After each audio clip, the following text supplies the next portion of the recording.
and her 8th day here, we moved her into an independent living facility. Her 8th day here, she had a stroke.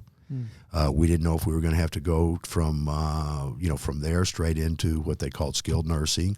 My generation called it nursing homes, or whether she could survive in an assisted living facility. We found an assisted living facility for her to go in, but it's still, the financial burden is horrible, but the stress that it puts you under, your family under, is unbelievable because you constantly worry about them.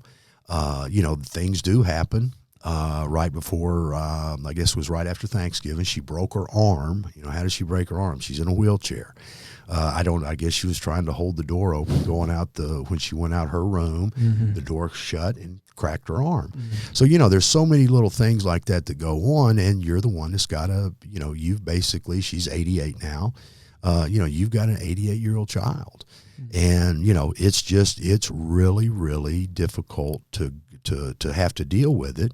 And that's why that's why I'm so high on these riders on these life insurance policies, because if you take the financial burden away from it, you can usually deal with the other piece of it, the mental piece of it. It's not easy, but you can deal with it. Yep. But anyway, that's kind of the story on her.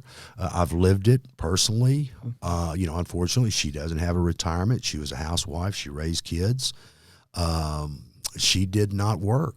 So anyway, it's and there. Let me tell you, there's a million people out there just like my mother. And, a lot of people say, you being in the insurance business, you didn't make sure that she had a policy. I really never thought about it. But, and people say, don't you get mad at that? When things happen, don't you get mad? And, the only person that I'd really be mad at would be the insurance agents in her hometown that never stopped by her house to talk to her about this. That's who you get mad at. Because most of the people don't know that these policies exist out there. They don't know they're out there. I was talking to a guy he does 90% of his business is IRAs. And, and I asked him, I said, CJ, how many times do you go back to see what the return on the money was and half the fund's gone? And he goes, it happens all the time.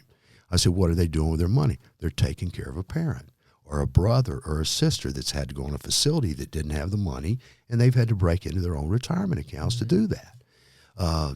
It's hard enough to do it, but then what happens to them when they get down the road? I mean, and I've said this, and I say it in all the seminars.